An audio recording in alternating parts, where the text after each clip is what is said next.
Satnam, I'm Nirvair Khalsa, and here we are in April, and spring is blooming, and this is another opportunity for us to, what Yogi Bhajan said about the kriya that we're going to be practicing this month, is that it's a way of mastering your own destiny and projecting into a new life.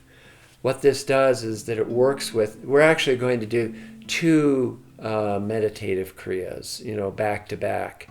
But this first one, projecting a new life, and especially really working on your intuitive quality. He said something very specific about in this lecture, which was February 18th, 1976.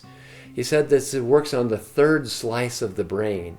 The two sides of the brain hemispheres, there's 5 sections, just like the 5 fingers that relate to the planetary energy. And then he actually talked about the different parts of the brain, especially the third slice of the brain that is in charge of your emotional nature, your devotional nature, and also your intuitive qualities. So this is a way of building up intuition. It's a pranayama, and it takes a little practice to get into this pranayama at first until you really get the rhythm of it. He called it a 1-12-1 breath rhythm. And it's kind of interesting because usually when you have those ratios, you think that the middle part's going to be 12 times as long, but this is all actually mental, really. And so each part is actually in equal length. And when I was practicing them, it took like 12, 13 seconds or something for each part. So you end up really slowing your breath down. You're basically taking 2 breaths a minute because there's an inhale part, there's a hold part, a suspension part, and then there's an exhale part. And you're going to use the mantra Satanama, the Panshabad. And you're going to inhale in 12, right? And so, but it's basically 3 repetitions of Satanama, which is, 4 sounds. It's actually 5 sounds, but 4 syllables. And then you're going to suspend the breath. And then you're mentally going to repeat Satanama 12 times. That's where the 12 comes in. It's actually 48 because it's 4 times 12, but it's 12 repetitions. But you go fast mentally with them so that part is equal, that whatever it is, 10 to 14 seconds as your inhale was. And then you exhale that same amount of time in the same way that you did the inhale in Satanama 3 times. So it's literally kind of 12, 12, and 12. He called it 1-12-1 in terms of the breath rhythm. And there's one more element to this. Of course, you do the tune in mantra, Om Namo Guru Dev Namo, is that you're going to inhale in strokes, and you're going to concentrate on the inhale through the left nostril, and on the exhale, you're going to concentrate on the right nostril. But you're not going to use your hands to actually close one off. He said mentally close them off. So the hands are going to be in Gyan Mudra. Your eyes are closed, focused at the brow point. And this is the pace that it goes at.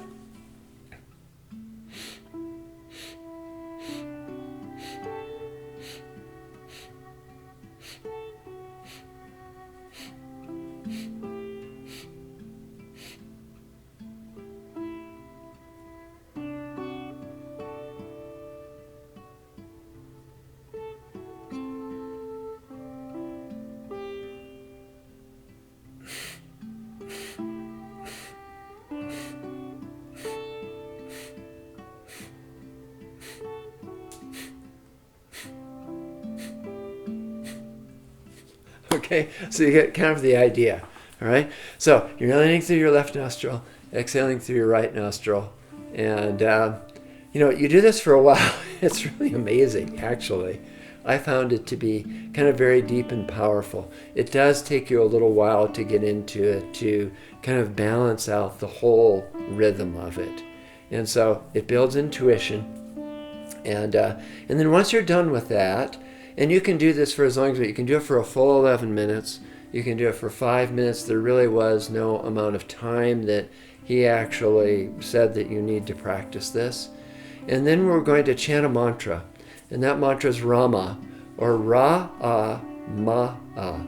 It's kind of interesting. I wrote this in one of my books, 10 Light Bodies of Consciousness. This was in the 90s. And I couldn't remember where this came from, really. And it was really fun to kind of run across this in 1976 and these papers that I had back from back then when he talked about it. So what he said was, just chanting Rama or Ram, Ram, Ram, Ram, Ram, you're not getting the effect out of it. The idea is to break out an extra A out of Ra and an extra A out of Ma. So it's Ra-A-Ma-A, Ra-A-Ma-A.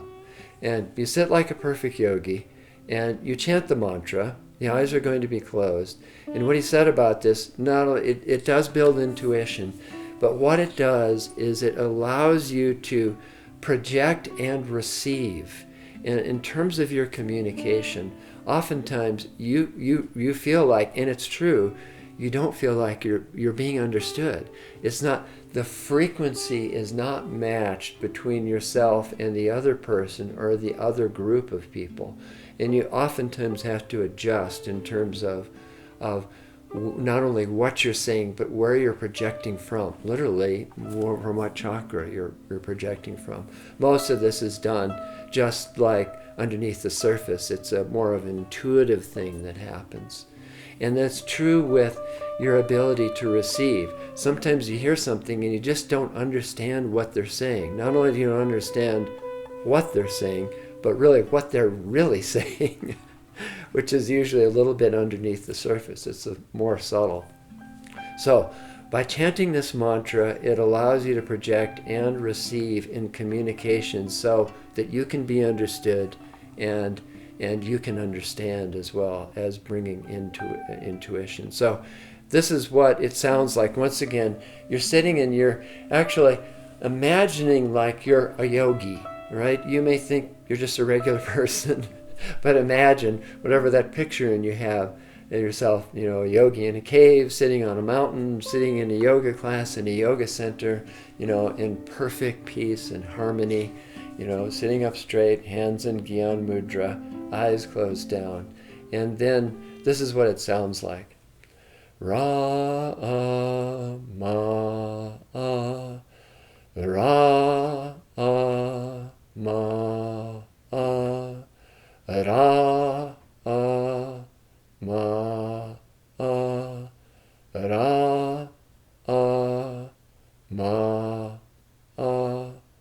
Ra-a,